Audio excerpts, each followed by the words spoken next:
ကဲ postcard ရဲ့ဒုတိယပိုင်းလေးကိုဆက်ပါမယ်။ကျွန်မဆွဲခြင်းတဲ့ဒီဇိုင်းကဒီလိုဒီဇိုင်းလေးပါနော်။ဒါကတော့ကလေးတွေဆွဲထားတဲ့ဒီဇိုင်းဆိုတော့နည်းနည်းလေးလိုအပ်ချက်လေးတွေရှိပါတယ်။အခုကျွန်မဆွဲထားတဲ့ပြီးခဲ့တဲ့ lesson တုန်းကဒါလေးဆွဲလို့ပြီးပါပြီနော်။ဒီနေရာမှာဘာလိုလဲဆိုတော့နောက်ခံအဝိုင်းကြီးနှစ်ထပ်လိုပါတယ်။ဒါကိုဘာလို့မထည့်သေးလဲဆိုတော့လေယာကစားတာလေးပြချင်လို့ပါနော်။ဒီတော့အခုကျမတို့ထပ်ပြီးတော့ဆွဲရမှာကစိမ့်မြရောင်လေးနဲ့စဝိုင်းလေးပန်းရောင်လေးနဲ့စဝိုင်းလေးတစ်ခုကဲအခုကျမတို့ဆက်ပြီးတော့ဆွဲပါမယ်စဝိုင်းလေးဆွဲမှာဖြစ်တဲ့အတွက် ellipse tool လေးကိုခေါ်ပါမယ်ပြီးသွားရင်ကိုယ့်ရဲ့ပုံကို control minus နဲ့ပေးသေးပါမယ်ပြီးရင် shift ကိုဖိပြီးတော့ဒီနားလေးမှာကျမတို့စဝိုင်းလေးတစ်ခုဆွဲလိုက်ပါမယ်ကိုယ့်ရဲ့ဒီစဝိုင်းကိုခါလာကိုဒီလိုစိမ့်မြရောင်လေးပဲထားချင်တာပါခုကျမရဲ့စဝိုင်းကအမဲရောင်ကိုမှဒီမှာကြည့်နော်လေယာကထပ်နေပြန်ပြီလေယာထပ်တယ်ဆိုရင်အမြဲတမ်း control z နဲ့နှိပ်လိုက်ပါမယ်နော် control z နဲ့မရဘူးဆိုရင် control z တစ်ခါနှိပ်မယ်ပြီးရင် control order z ကိုနှိပ်လိုက်ပါမယ်လေယာပေါက်လေးကိုဖွင့်မယ်ပြီးတော့ဒီလို shape တွေကတစ်ခုနဲ့တစ်ခုဆက်လက်ဖြစ်နေလို့မရပါဘူးเนาะဒီတော့အပြင်မှာ click တစ်ချက်ချမယ်ပြီးရင် ellipse tool ကိုခေါ်စပြီးတော့စဝိုင်းလေးဆွဲလိုက်ပါမယ်ဆက်ပြီးတော့သူ့ကိုအယောင်ကစိမ့်မြရောင်လေးကိုပေးပြီးတော့ရင်းကျင်တာဖြစ်တဲ့အတွက်ဒီ color လေးကိုဖွင့်မယ်ဖွင့်ပြီးရင်ဒီတစ်ခါကျမကဗာတင်ကျင်တာလဲဆိုတော့ pick color ဆိုတာကအယောင်ကူးယူတာပါเนาะဒီစဝိုင်းလေးရဲ့အယောင်နဲ့ဒီအယောင်နဲ့ကိုတူချင်လို့ပါ click တစ်ချက်နှိပ်လိုက်ရင်ဒါအယောင်ကူးပြီးသားဖြစ်သွားပါပြီပြီးရင် okay နှိပ်လိုက်ပါမယ်ဒီနှစ်ခုကအယောင်တူသွားပါပြီပြီးရင်ကျမတို့ရဲ့အဝိုင်းလေးကိုနေရာချပါမယ်ကဲစဝိုင်းလေးကနည်းနည်းလေးကြီးသလိုဖြစ်နေတယ်ဒါကြောင့် control T နဲ့ shift ကိုဖိပြီးတော့ပေးသေးပါမယ်ပေးသေးပြီးတော့နေရာသေးချပြန်ချမယ် shift ကိုဖိမယ်နေရာချမယ်shift ကိုဖိမယ်နေရာချမယ် print ထုတ်တဲ့အခါကျရင်သူကဒီဘက်တစ်ချမ်းနေရာမပေါ်ပါဘူးเนาะစာရွက်ထဲကဒီဇိုင်းတွေပဲပေါ်မှာပါเนาะပြီးပြီဆိုရင် enter လေးကိုနှိပ်လိုက်ပါမယ်သူ့ကိုဖက်နှက်နဲ့ကွာအောင် left arrow လေးနဲ့နည်းနည်းရွှေ့လိုက်မယ်ပြီးရင်သူ့ကိုခုနကျဲပုံပွားသလိုပဲ control plus လေးနှိပ်လိုက်မယ်เนาะကျဲပုံပွားသလိုပဲကျမတို့ထပ်ပွားမယ်ပွားဖို့အတွက် layer box ကိုခေါ်မယ်ကိုယ့်ရဲ့ screen မှာ layer box မရှိခဲ့ဘူးဆိုရင် F7 key လေးကိုနှိပ်မယ်ပြီးတော့ရင်သူ့ကို select လုပ်ထားပြီးတော့ဒီကနေပြီးတော့ဖိပြီးတော့ဒီ new layer တွေကိုသွားပြီးတော့ထည့်လိုက်မယ်ဒါဆိုရင် layer နှစ်ထပ်ဖြစ်သွားပါပြီခုနလိုပဲ ellipse 1နဲ့ ellipse 2နဲ့ကျမတို့ပေးလိုက်မယ်ellipse 1ကရှိပြီးသားဆိုတော့ကျမတို့ဒါကို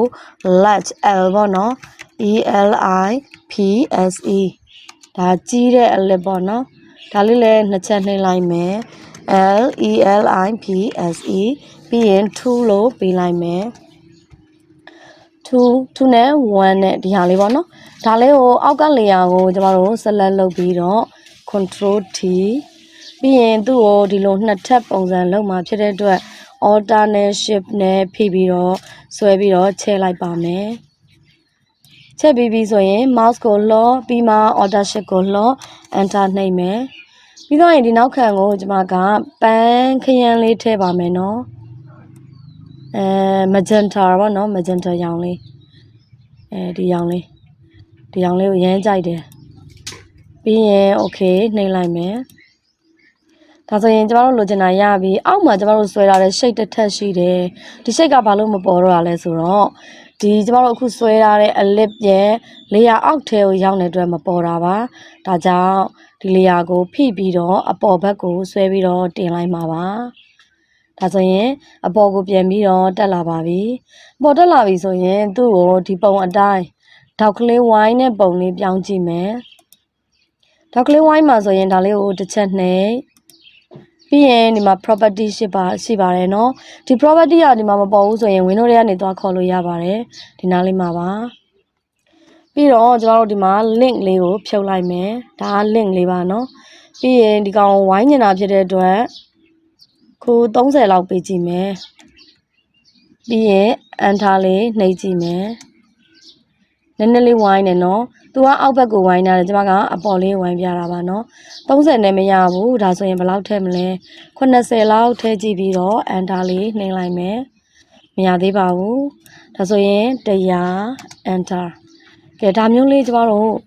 ကိုလိုချင်တဲ့ဘက်ကိုဝိုင်းလို့ရပါတယ်ကဲဒီဘက်ကိုလည်းဝိုင်းနေတယ်ဆိုရင်ဝိုင်းလို့ရပါတယ်နော်100မှမဟုတ်ဘူးထပ်ပြီးတော့200ပေးကြည့်မယ် enter တောက်ကလေးကပို့ပြီးတော့ဝိုင်းသွားပါတယ်ပို့ပြီးတော့လှသွားပါတယ်တကယ်လို့ဒီ link ကိုက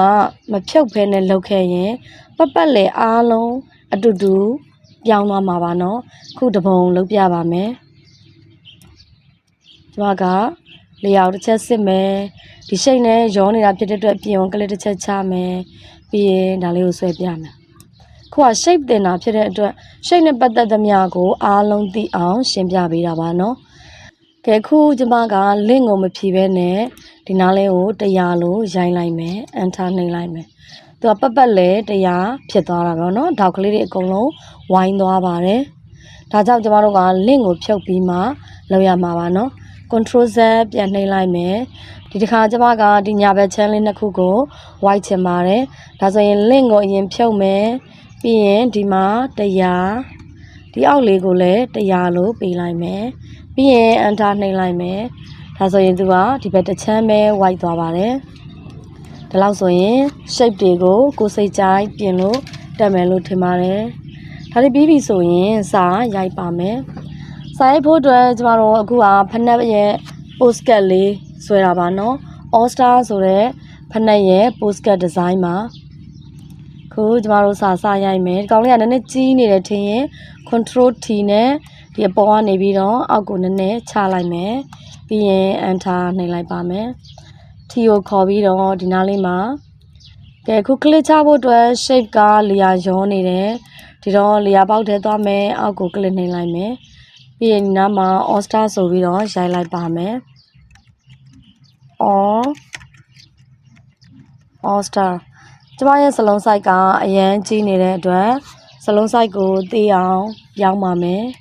ဒါလေးကိုဒီလိုလေးနဲ့ဆွဲချလိုက်မယ်အစအဆုံးကိုဆက်လက်လုပ်ဖို့ကမမြင်ရတဲ့အတွက် control A ကိုနှိပ်ပြီးတော့ဆက်လက်လုပ်ပါမယ်ပြီးရင် font size လေးကိုခြုံလိုက်မယ်ကိုလိုချင်တဲ့လောက်ကိုခြုံပစ်မယ်အဲ့ဒီမှာ all star က all နဲ့ star နဲ့တစ်ချောင်းစီဖြစ်ရမယ်ဒီတော့ click ချပြီးတော့ enter နှိပ်လိုက်မယ်ခုစာကြောင်းကနှစ်ကြောင်းထပ်နေတယ်ဒါကိုနောက်မှရှင်းပါမယ်နော် font design လေးကိုအရင်ရှင်းပါမယ် control A နှိပ်မယ်ပြီးရင် font design လေးပြောင်းပါမယ်ကဲ all star ရဲ့ font ကနှစ်ခုကဘာလို့ထပ်နေတာလဲဒါလေးကိုရှင်းဖို့အတွက် window ထဲကနေ character ကိုခေါ်လိုက်ပါမယ် character ကိုခေါ်ပြီးရင်ဒီမှာနော်စာကြောင်းတစ်ခုနဲ့တစ်ခုအစိတ်အကျဲကဒီနားလေးမှာပါနော်ကျမတို့ Microsoft Word မှာဆိုရင် line spacing ပေါ့ auto လေးထားလိုက်ပါမယ်ပြီးတော့ရင်ဒီ font ကမလှပါဘူးလှတဲ့ font လေးရှာရအောင်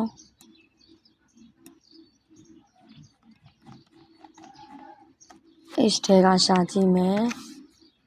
ဒီမှာကျမတို့ကိုလိုချင်တဲ့ font လေးပြောင်းပြီးပါပြီ site လေးကိုထပ်ပြီးတော့ချုပ်ပါမယ်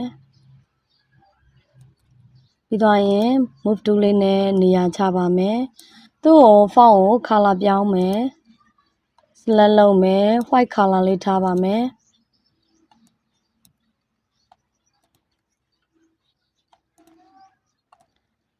ဒါလေးတစ်ခုရပါပြီနောက်ထပ်ဒီ C.TAYLOR သူကြတော့ font ကပပလေးပဲသုံးပါမယ်နော်ဒီအောက်လေးမှာပဲအရင်ရိုက်လိုက်မယ် C.TAYLOR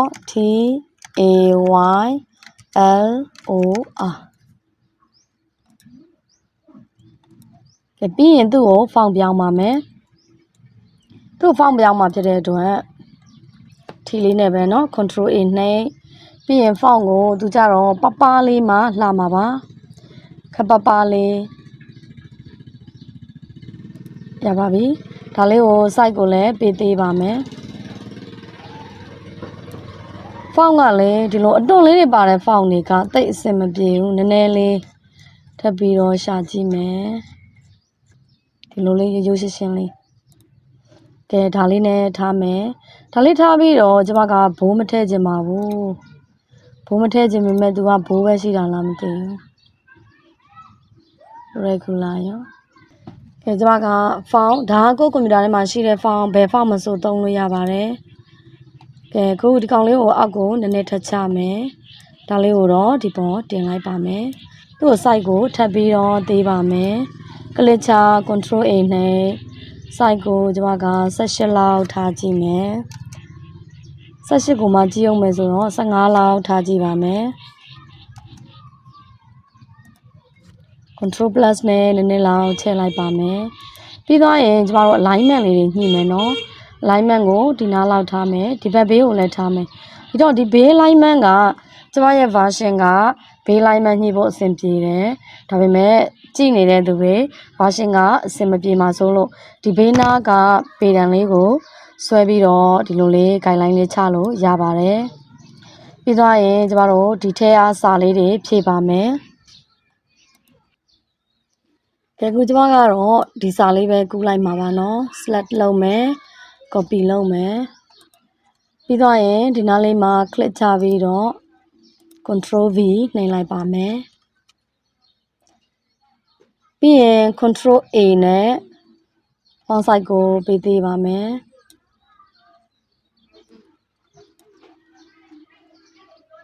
ကဲပြီးရင် font design လေးပြောင်းပါမယ် font design ကိုပပလေးပဲသုံးပါမယ်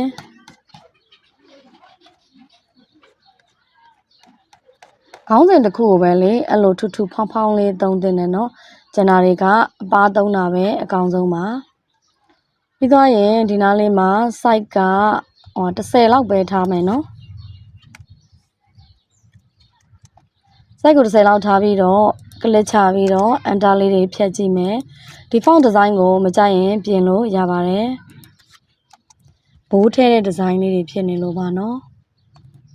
regular ပါလား regular ပါတယ်ဆိုရင် regular ကိုခေါ်မယ်ပြီးရင်နည်းနည်းလောက်ထပ်ပြီးတော့ပေးကြည့်လို့ရပါတယ်ပြီးရင်သူ့ကို move tool လေးနဲ့နေရာသေချာချလိုက်မယ် design မှာ alignment ညှိရပါတယ်နော် alignment ညှိမှ design ကလာတာပါခုကျမက left ဆိုတဲ့ alignment နဲ့အားလုံးကိုချထားတာပါနော်ကဲဒါလေးပြီးပြီဒါလေးပြီးတော့ဒီနားလေးမှာလေဒီ shape နှစ်ခုကဒီလိုလေးထပ်နေတာတိတ်ပြီးတော့မကြိုက်ပါဘူးဒါကြောင့်ဒါလေးကို click ပြီးရင် control T နဲ့နည်းနည်းလောက်အထဲကိုပေးသွင်းလိုက်ပါမယ်ပေးသွင်းပြီးတော့စာကအပြင်ကိုကတ်နေတယ်ဒါလေးလည်းမကြိုက်ပါဘူးเนาะကျမကဒီဇိုင်နာတယောက်ဖြစ်တဲ့အတွက်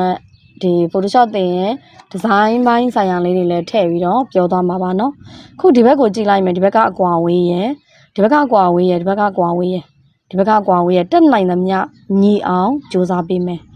ဒီတော့ကျမတို့ဘာလုပ်မလဲ font size လေးကိုထပ်ပြီးတော့ပေးသေးပါမယ်เนาะ14နေရာမှာ73လို့ထားကြည့်မယ်73နဲ့ရလောက်ပါတယ်ကဲ73နဲ့ထားလိုက်တော့ဘာလဲဆိုတော့အထက်အောက်ကအရန်ကိုကြီးလွန်နေတယ်ပေါ်လေးနည်းနည်းထပ်တင်ပြီးတော့စာကို click ပေါ်လေးနည်းနည်းထပ်တင်ပြီးရင်ဒါလေးကိုနည်းလောက်ပေးသေးပါမယ် control T ခေါ်ပြီးတော့ဒါဆိုရင်လှသွားပါပြီကိုကအဝိုင်းယူထားတာအရန်များတယ်ထင်ရင် property sorry ဒီဟာလေးကိုခေါ်မယ်ဒီ shape ကို click မယ် click ပြီးတော့ property ကိုခေါ်ပါမယ်ဒါလေးခဏပိတ်ထားမယ် property တွေက200နေရာမှာကျမတို့150လောက်ထားကြည့်ပါမယ်ပြီးရင် enter လေးနှိပ်ကြည့်မယ်ဒါဆိုရင်နည်းနည်းလေးပို့ပြီးတော့လှသွားပါတယ်ဒါလေးပြီးရင်ဒီ all star ကစာနှစ်ကြောင်းကအရန်ဝေးလွန်းပါတယ်ဒီတော့ကလစ်ချ control A နဲ့ကလစ်ချတာက T နဲ့ကလစ်ချတာပါเนาะပြီးရင် window ထဲက character ကိုရွေးပါမယ် character ပေါ်လာပြီဆိုရင် auto မထားဘဲနဲ့ကျမတို့36လောက်ထားကြည့်ပါမယ်36ကျတော့ကတ်လွန်နဲ့45လောက်ထားကြည့်မယ်45ကို select လုပ်ပြီးတော့45 enter လို့ထားလိုက်ပါမယ်ပြီးတော့ဒီ base ဘက်ကစာကွာဝေးကိုလည်း0ပဲထားလိုက်ပါမယ်ဒါမှသူကသဘာဝကြကြနဲ့လာမှာပါဒါလေးပြီးပြီဆိုရင်အောက်မှာ website လိပ်စာလေး ထည့်ပါမယ်နော် w3long.scottshoes.com ပါသူက capital letter နဲ့ရေးထားတာပါဒီကို click မယ်ပြီးနားလေး click ချမယ်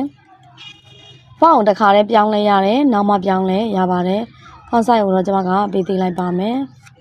ပြီးရင်ကွန်ပျူတာရဲ့ caps lock လေးကိုဖွင့်ပြီးတော့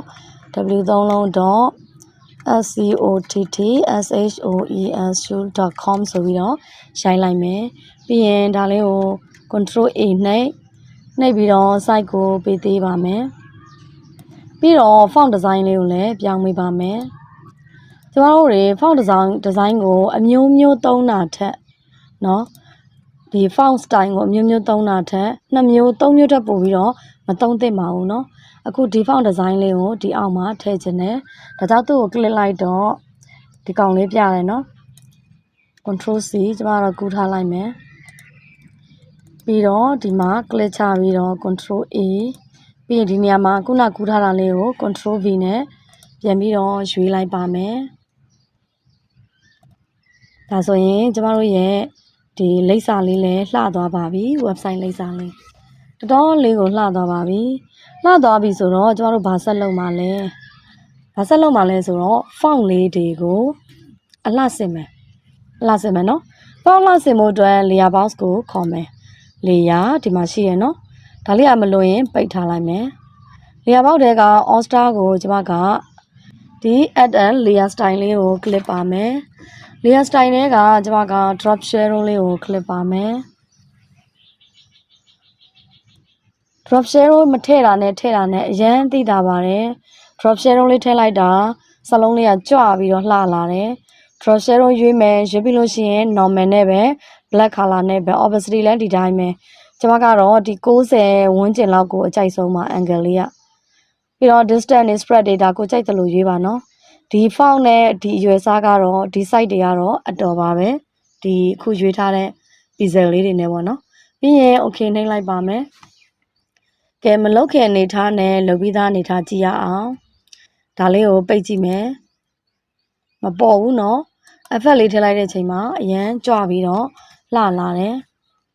အဲ့လိုပဲဒီ C dot tailor လေးကိုလည်းကျွန်မက drop shadow ဆိုတဲ့ effect လေးကိုထည့်ပါမယ်ပြီးတော့ရင်ဒီစလုံးက site သေးတဲ့အတွက်ကျမတို့ရဲ့ဒီ distance တွေเนาะ2ပြောင်းမယ်ပြီးတော့ spread ကိုလည်းကျွန်မက3ပြောင်းမယ်ဒီလောက်ပဲထားပြီးတော့ okay ပေးလိုက်မယ် font size ကြီးတယ်ဆိုရင်တိုးပေးမယ် font size သေးတယ်ဆိုရင် short မယ်ဒီလောက်ဆိုရင်အဆင်ပြေပြီပြီးရင် sculpt shoe လေးကိုလည်းကျွန်တော်တို့ drop shadow ထည့်ပါမယ်တကယ်လို့ကိုက drop shadow မထည့်ချင်ဘူးဆိုရင်ဒါလေးကိုနေအောင်ကျွန်မက stroke လေးပတ်ပြမယ်နော် drop shadow လေးခဏဖြုတ်လိုက်မယ် stroke ပတ်တဲ့ခါကျရင်ကိုကဒီအဖြူရောင်ကိုဘယ် color နဲ့ stroke ပတ်ချင်တာလဲเนาะဒါလေးကိုသတ်မှတ်မယ်ခုကတော့အဖြူဖြစ်နေတာကိုကျွန်မကအရောင်ကိုခဲလေးပတ်ကြည့်မယ်เนาะပြီးရင် okay ဖေးလိုက်မယ် okay ပေးပြီးတော့ site ကို2လောက်ပဲထားကြည့်မယ်တကယ်လို့5လောက်ထားကြည့်မယ်ဆိုရင်ဒီလိုလေးဖြစ်သွားမှာပါเนาะကိုက color change နေတယ်ဆိုရင်ဒီမှာသွားပြီးတော့ change လို့ရပါတယ်ကဲအခုကျွန်မက3လောက်ပဲထားမယ် drop shadow မထည့်တော့ဘူး okay နှိပ်လိုက်ပါမယ်ဒါကတော့ stroke ပတ်ထားတဲ့ design လေးပါကဲပြီးရင် shape ကို stroke ပတ်ကြည့်မယ် shape ကနည်းနည်းကြီးလွန်းတဲ့အတွက် control T နဲ့ကျွန်မကပေးသေးလိုက်ပါအောင်မယ်သူ့ကိုကြတော့စဝိုင်းနှစ်ထပ်မလုပ်ဘဲနဲ့ stroke ပတ်တဲ့ design လေးလုပ်ကြည့်မယ်သူ့ကို stroke ပတ်မယ်ဆိုရင် layer style နဲ့ဝင်မယ်ပြီးရင် stroke ကိုတန်းသွားလိုက်ရတယ်ပြီးတော့ရင်သူ့ကို stroke ကအဖြူရောင်လေးပတ်ချင်တာပါဒါကြောင့်အဖြူလေးကိုရွေးမယ်ပြီးတော့ရင် okay ပေးမယ်ဒီမှာ site ကကိုလိုချင်တဲ့လောက်ထားလို့ရပါတယ်ကျမကတော့6လောက်ပဲထားပါမယ်အားလုံးပြီးပြီဆိုရင် okay ပေးလိုက်မယ်ကဲဒါဆိုရင်ကျမတို့ရဲ့ postcard လေးတော်တော်လေးလှလာပါပြီမပြီးသေးပါဘူးเนาะနောက်တစ်ခန်းကိုဆက်ပြီးတော့ကြည့်ပါမယ်